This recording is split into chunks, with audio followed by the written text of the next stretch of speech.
Hi all, yet another video for you, keeping you busy. Okay, this time we're going to look at Gestalt Therapy, devised by somebody called Fritz Perls. So, Gestalt Therapy. Gestalt Therapy is grounded in the client's here and now. It's phenomenological, as we learned in the last video. It's about what's going on in the person right this minute, what their subjective experience is. And they're very much encouraged to talk about it as it is, without editing it, without being defensive. And Fritz Perls is quite brisk the way he deals with clients. As you will see when you see the video of him working, he will call them frauds and different things if he thinks they're not being honest. Today, probably we wouldn't use that approach. Well, most definitely we wouldn't use that approach. We'll probably lose most of our clients if we did. But it is another string to our bow, and it has its positive points. So the initial goal is for clients to gain awareness of what they're experiencing and doing right now. Most people are not. Most people are either living in the future or living in the past. This approach wants to deal directly with what's going on in the here and now. So it promotes direct experiencing rather than abstractness of talking about situations. Quite often we take an objective view of our life and we talk about it, but in Gestalt Therapy, they want us to be in it now as it is, as will become clear in a bit. Rather than talk about a childhood trauma, for instance, the client is encouraged to become that child. So it's quite interesting in many ways. The emphasis in Gestalt therapy versus Freudian therapy. So, holistic approach to personality versus the mechanistic approach of Freud. The value of examining present situation versus repressed conflicts from early childhood, the Freudian way. Focuses on the process versus Freudian content.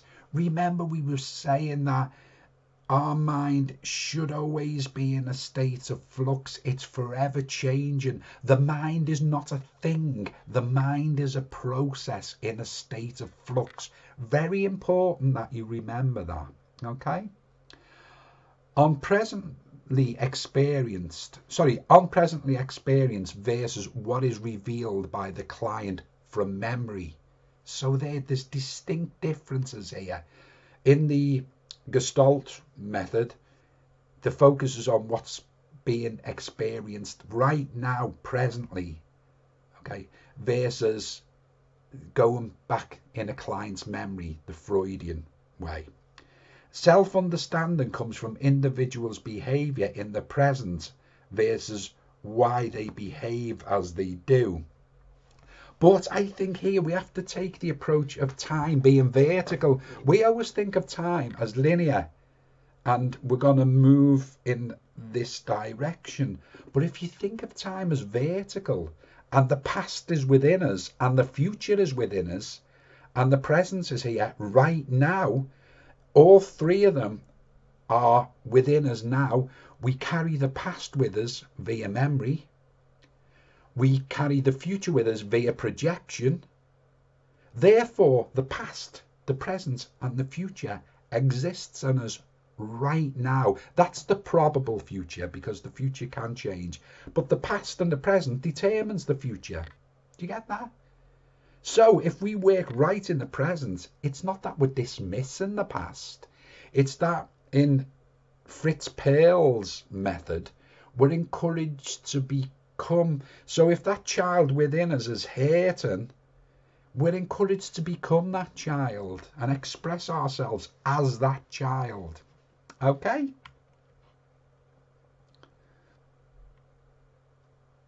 So self-understanding comes from individuals' behaviour in the present versus why they behave as they do. Rightio, I think we've done that now. So therapist goal in Gestalt, what is it? It's to create experiments for the client to assist their self-awareness of what they are doing and how they are doing it. Awareness includes insight, self-acceptance, knowledge of the environment, responsibility for choices, ability to make contact with others. Clients expected to do their own seeing, feeling, sensing and interpreting versus passively allowing the therapist to give insights and answers. So they're going to be encouraged to experience life, their inner world as it is right now, a snapshot of it. And they're going to be encouraged to sense things and interpret as well, rather than in the psychodynamic way. Quite often the therapist will make the interpretation. That's the distinction. So here's one of the techniques, first of all, and we'll look at many of these over the weeks. We'll keep you busy through the coronavirus, believe me. Okay, figure a person's need at any given time. Hunger, thirst, emotional relationship and esteem needs. Okay, so if you like, we've got a background, and the backgrounds of awareness. Let me move on first, and I'll explain this. People have different needs at different times, but when a person is functional well in relationships to the total environment, let me read that again. But when a person is functional, is functioning well in relation to the total environment, that should say, each need is clearly seen against the ground or background of awareness.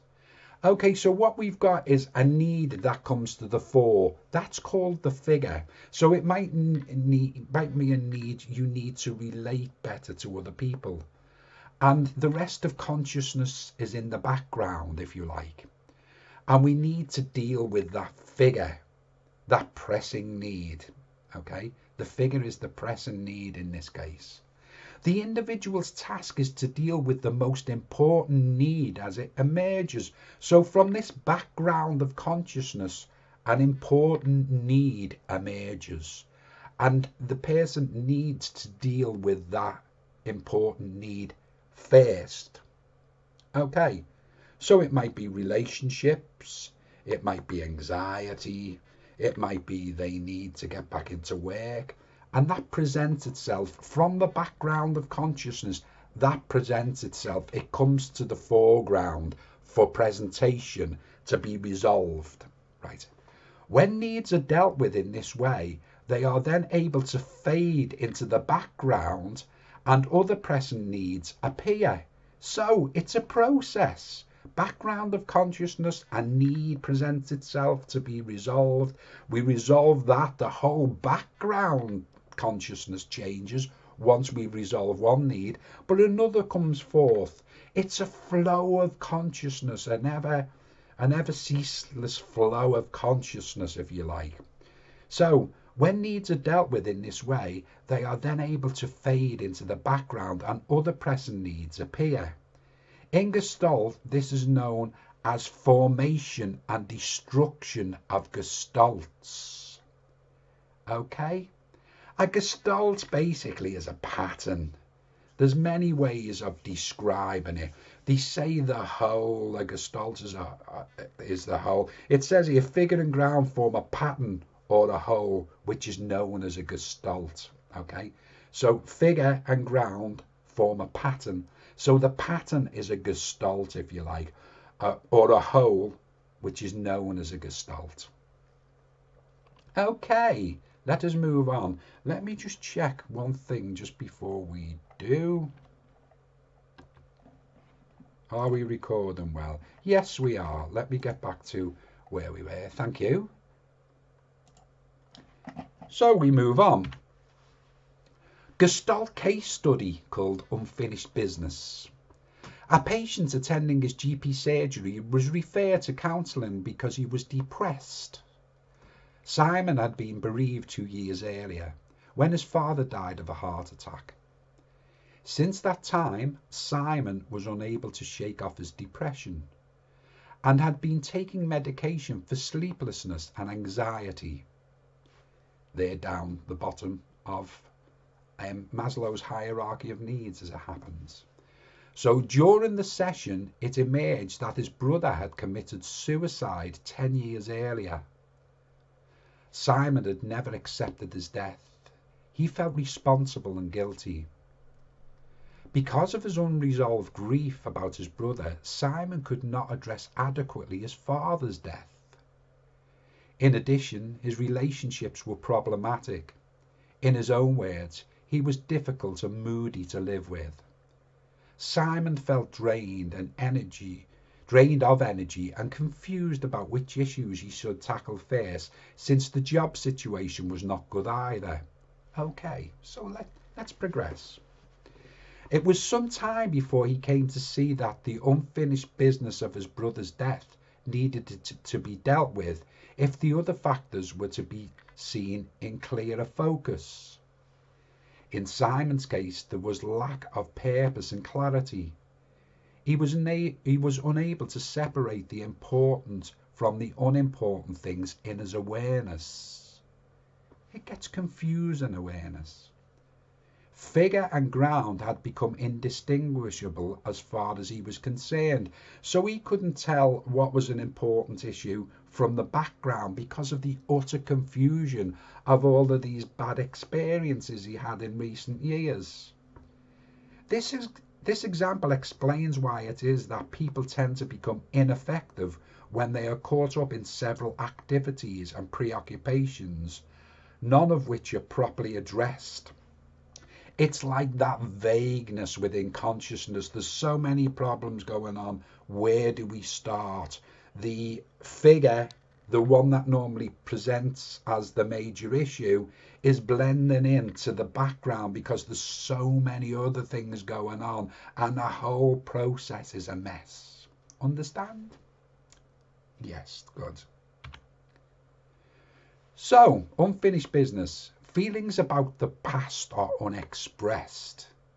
These feelings are associated with distinct memories and fantasies. Feelings not fully experienced linger in the background and interfere with effective contact. So what Fritz Perls would have done is encouraged him to feel all of these things going on in the background, to reenact them, if you like, to become them. Okay? So the result, preoccupation, compulsive behavior, weariness, oppressive energy, and self-defeating behavior. That is the result of what's going on, this mess in this person's mind. Perl's concept of human nature, we're not going to elaborate, by the way, in that particular case. We're just looking at this in the context of figure and ground at the moment. So Perl's concept of human nature. Clients are manipulative. They avoid self-reliance. They avoid taking on personal responsibility. Clients have to stand on their own 2 feet and deal with life problems themselves. Move clients from environmental support to self-support. And help clients reintegrate this own part of their personality. So he didn't have the best view or perception of the human being, Fritz Perls, which is a little bit like Freud, unlike Carl Rogers, who had an excellent perception. And they all make points very clearly that are very, very helpful and insightful for us when working with human beings. None of them are right or wrong, they're just all different perspectives. So, 4 major principles of Gestalt Therapy. Holism, interested in the whole person. The emphasis is on integration, thoughts, feelings, behaviors, body, and dreams. Field theory, organism must be seen in its environment or its context as part of a constantly changing field of relations, let's say, in flux, interrelated and in a process. Okay, we can't take a person out of the context and know fully what they're experiencing. Most problems are contextual. So what he's saying here, like, we must see the organism, the client, in its environment, in its background, the person in its background, what's going on, because the mind is a process that's affecting, and that's part of the process. Not just the person themselves, but their environment is part of the process. Now, the figure formation process, how an individual organizes environment from moment to moment. Okay, so background is undifferentiated field or ground, and the figure is emerging focus of attention. So this is the figure formation process now. It's how the person, in a sense, how the person's mind is organized. There's this background and these pressing needs, and hopefully the pressing needs will come to the fore, which is the figure to be dealt with, and then they will dissipate back into the ground, which is the consciousness in general, and another problem will emerge to be solved. But sometimes when people are overwhelmed, the whole process becomes a mess, and then we need to help them. Organismic self-regulation. So here we want to restore equilibrium or contribute to growth and change. Great stuff. The now. Our power is in the present. I'm going to ask you this question. Is there any other time other than the present? Is there a past? Is there a future? And the scientific answer to that is a categorical no. If any of you can show me the past, or you can show me the future, you can have my life savings, all £5 of it. Because in reality, there's no past, there's no future.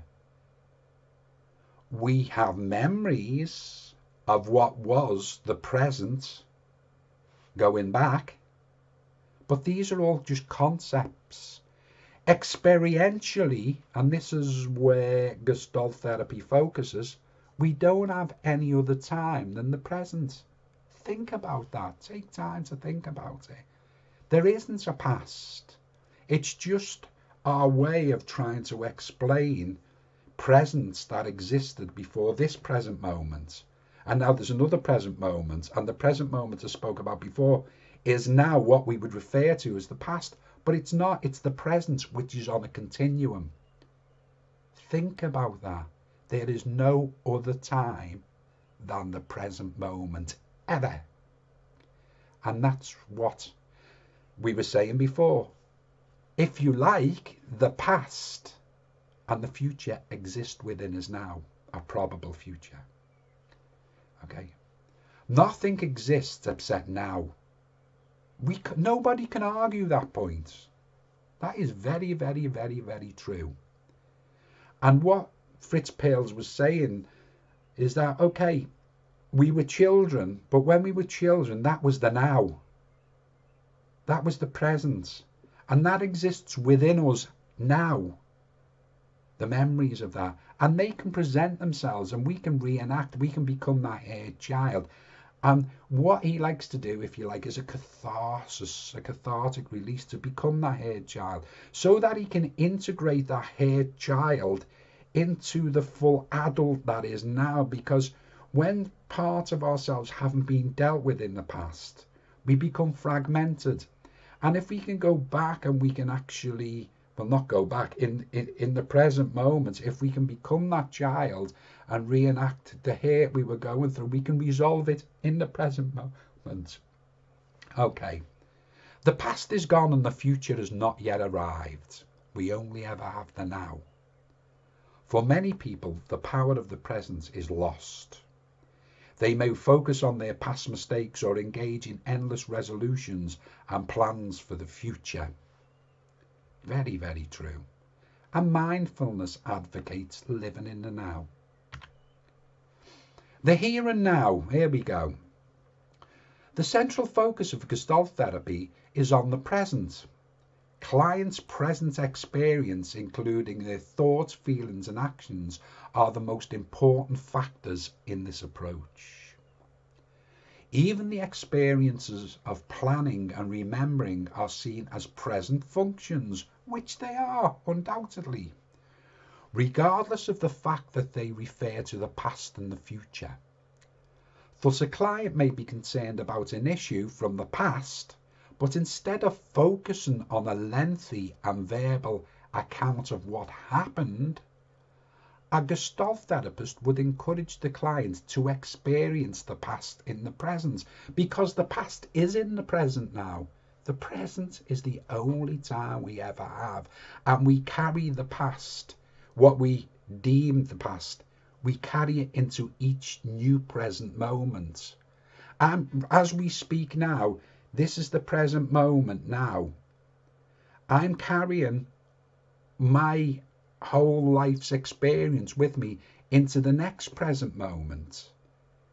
Now, the present moment I spoke to initially is what we refer to as the past, but it's within us. It's all within us. So here's an example. The client. It was a very long time ago, but I remember the feeling exactly. My father would expect me to be perfect at everything. And when I wasn't, I was humiliated. The counsellor, the humiliation you describe, can you get in touch with it and feel it now? So what we're doing here, we're using our present feelings to put us in touch with that past experience that is actually inside us now and bring it to the fore. And when it comes to the fore, it comes out of the ground, out of the background, if you like, and it becomes the figure, which is the primary focus of the counsel at the moment, the thing that we need to resolve first and foremost. That's figure and ground. Let me reiterate. The counsellor says to the client here, the humiliation you've described, can you get in touch with it and feel it right now? And that becomes a link to bringing up a past experience into the present moment. That is the issue to be dealt with first, which in Gestalt terms is called the figure. And it's come from the ground, which is the background of consciousness. It's all a process. Okay? Yes, I can, says the client. I can feel it in my stomach like a dull sensation. It's holistic, this method, Gestalt method. It's a very good method. Okay, so they're using how your body feels and whatever, how to determine and get a full view of what the person is going through right now. Okay, if that sensation could talk to you, what would it say? So these are the questions that we ask as a Gestalt therapist. Surprised, the client, that is angry, that it is angry, that it wants to be rid of the humiliation for good. So if you like, it's great, because what the counsellor's doing in Gestalt therapy is encouraging the client to give his feelings a voice in the here and now. Got it? Great.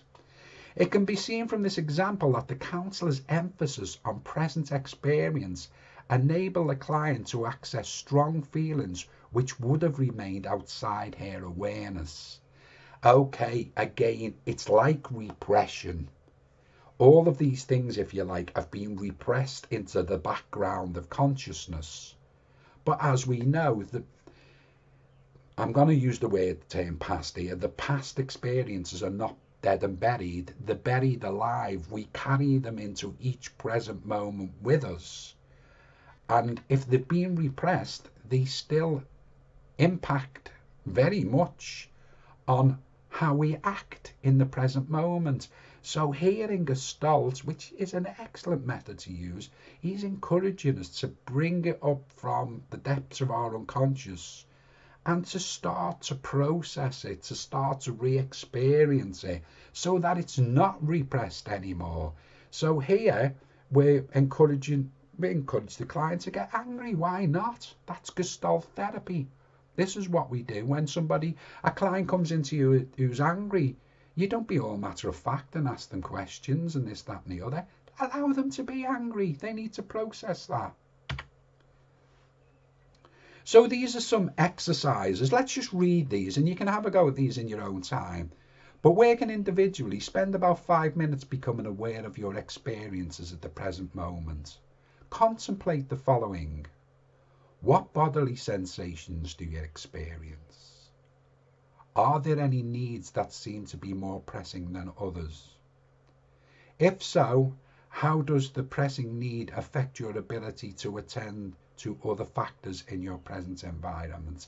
In fact, stop this video here and now. Well, when I've read the next exercise, stop it and have a go at these.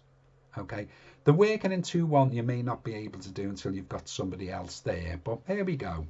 The next exercise, body awareness. Working in 2s, sit silently observing each other for 3 to 4 minutes, concentrating on body language and posture.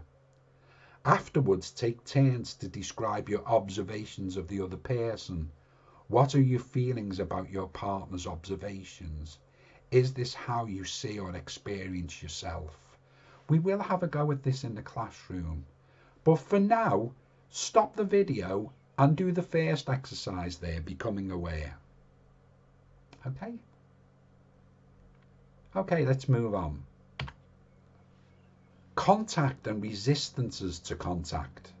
So contact is interacting with nature and with other people without losing one's individuality. Okay, so here quite often we absorb lots of things, especially other people's beliefs and whatever, and we can become contaminated. And in a sense, what we're doing here is strengthening our ego, strengthening our own sense of self. In TA terms, learning to become script free, I suppose it's similar to as well. And resistance to contact. The defenses we develop to prevent us from experiencing the present in its full. Okay, so we know if something goes wrong, our defense mechanisms may jump in and we may repress material that will come up at a later date to haunt us. And it will present itself as symptoms which can be quite negative. So here are 5 major channels of resistance. Introjection, retroflexion, deflection, projection, and confluence. So here we go, let's have a look at them. Introjection is a channel of resistance. Okay, this is a tendency to uncritically accept others' beliefs and standards without assimilating them to make them congruent with who you are.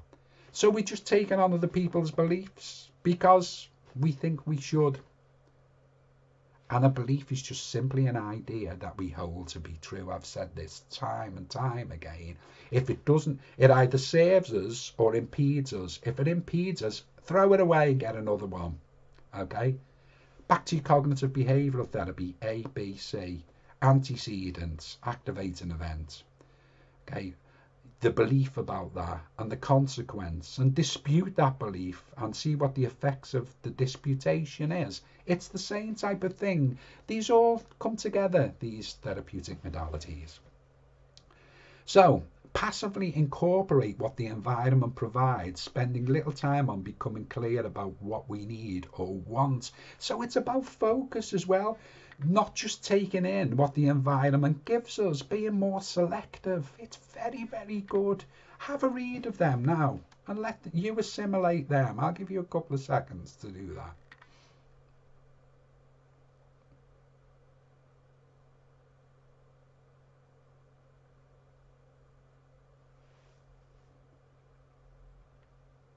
So that's introjection. Projection, another channel of resistance. Disown aspects of ourselves by assigning them to the environment or to others. You've met this one in psychodynamics. Quite often we assign them to other people. Projection can be both negative and positive, incidentally, but what we're probably talking about here is shadow projection, the part of ourselves we don't like. And in psychodynamic terms, we assign them to other people. So if I'm a jealous person, I might say, oh, so-and-so is really jealous, and then attack them. But really what I'm doing, my ego, is projecting the bits of myself I don't like and seeing them situated in somebody else and then attacking them. That's called scapegoating in layman's terms. So projection was trouble distinguishing between inside and the outside world. That's what we're saying before. What is mine and what am I attributing to the outside world? The jealousy is really mine, but I'm attributing it to the outside world or to somebody in the outside world. So we disown attributes of self that are inconsistent with self-image and put onto other people. Again, you know what projection is. This is really talking about shadow projection, okay? Because we can project love onto other people, and that can be very positive, okay? So what we're doing is disowning the bad part of ourselves and casting them out to somebody else, and then making them the focus of our disdain, if you like, and saying they're this, they're that, when it's really our stuff. Understand? Good. To avoid taking responsibility for our own feelings and the person we really are. Okay? We're never going to get anywhere if we keep doing this.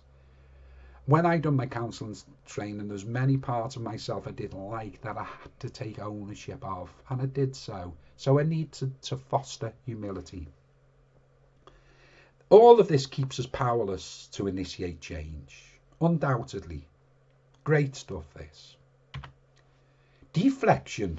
This is a channel of resistance also. Process of distraction. Keep difficult to sustain sense of contact with reality. So we distract ourselves when something nasty has happened. I mean, many people through the coronavirus are distracting themselves with humour. But now as the deaths in Italy reach 5,000, people are becoming scared. It's becoming a reality. You see, at first they use deflection to keep that away. Okay, it's just like the flu. I was one of them person, I'll be honest.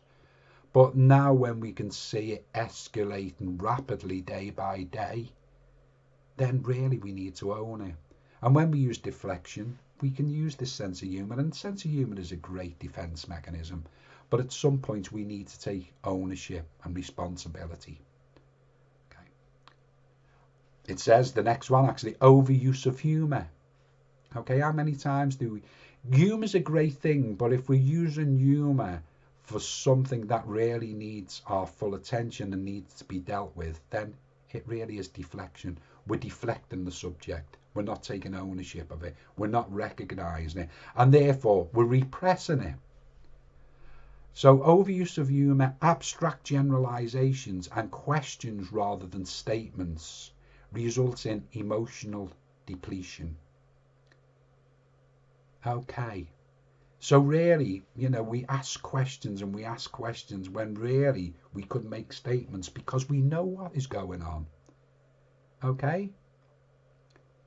Diminished emotional experience by speaking through and for others. Okay, so again, here we speak through others and we speak on behalf of others. But we're just deflecting, really, what we need to recognise and own. So that's deflect. We know when we deflect stuff, we sidestep it, we don't want to honour it, we don't want to see it, we just sidestep it.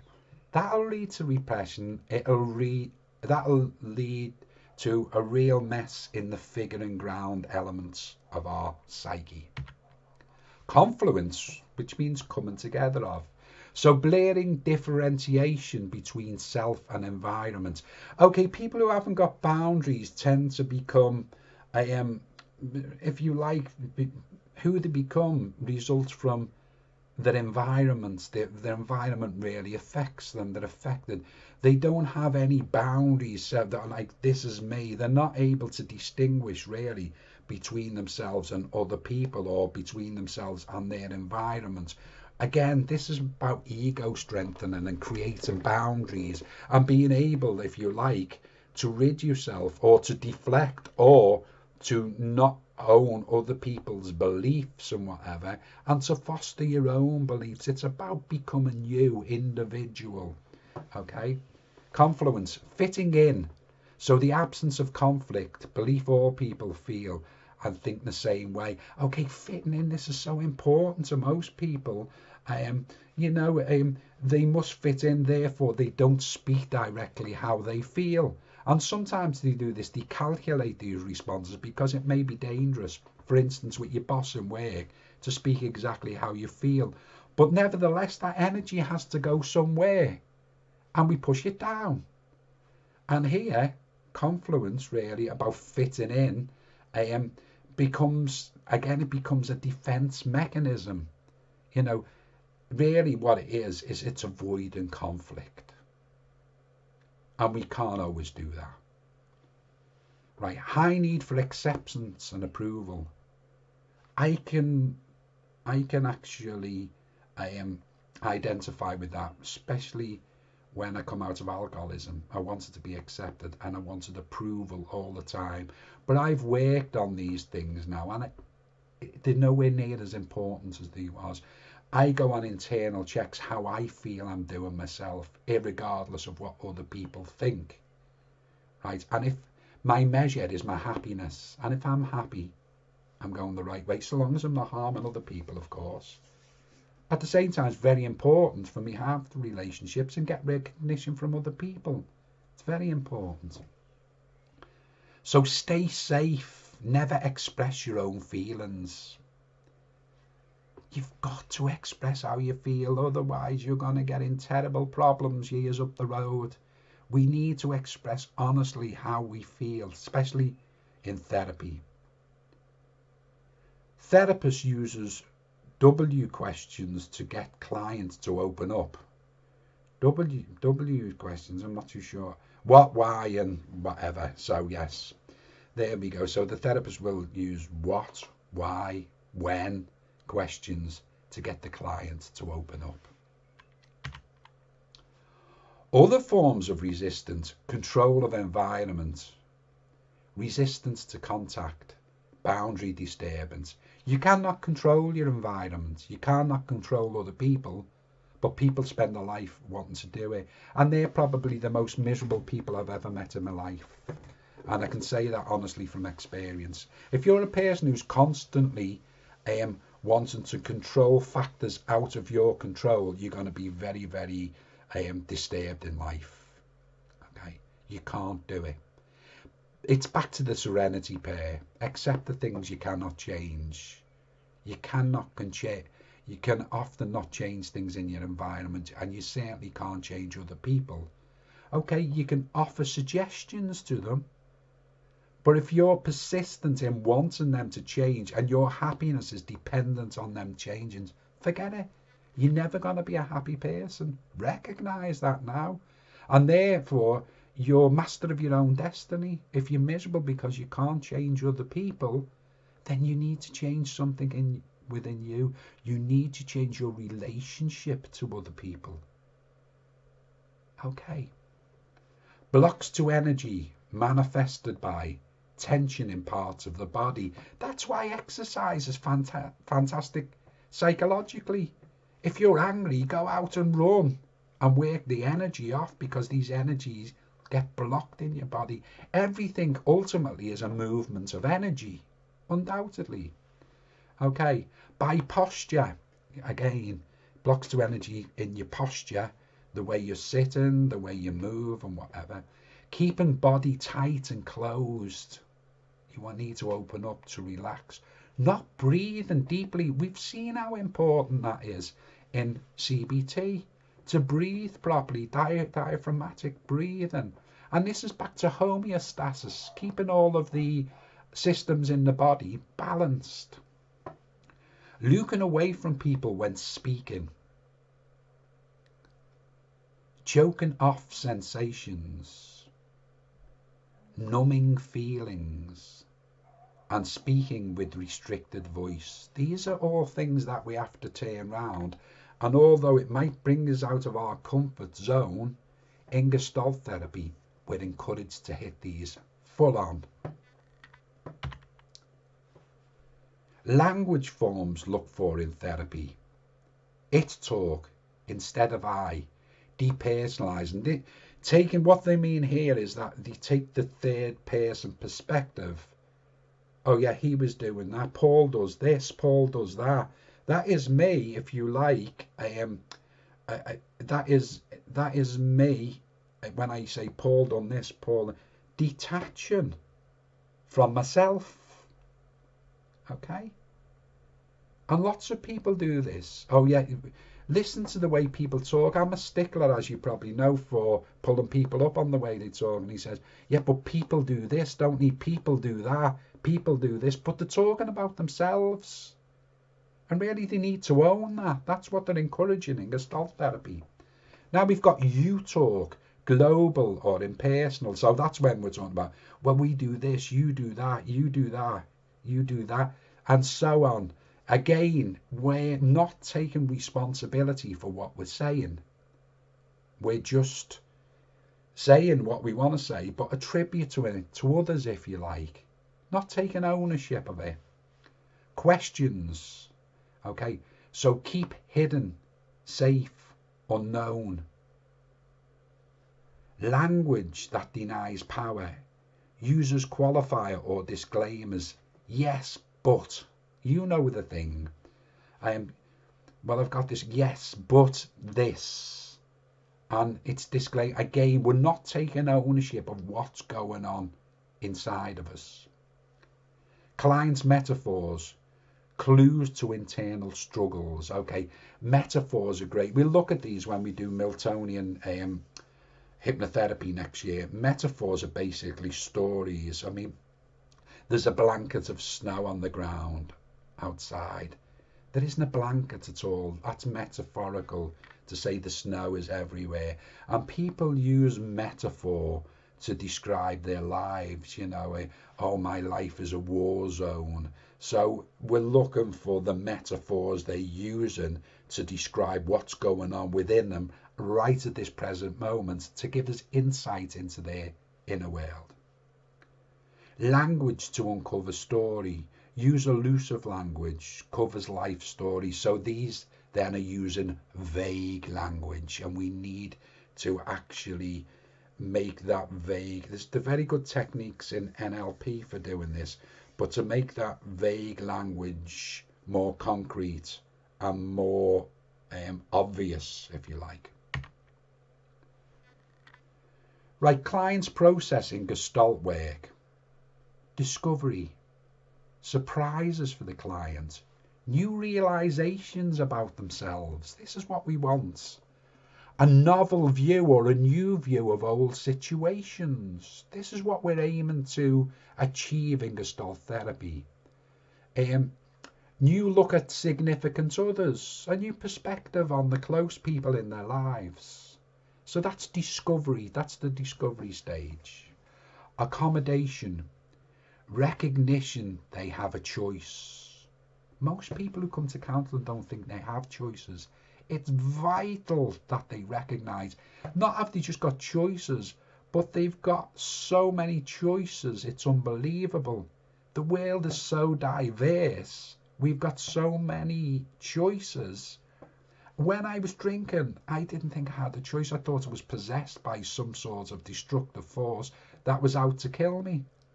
Now I'm the same person today, but now I know there's absolutely millions upon millions of choices I can make for my life right at this very minute.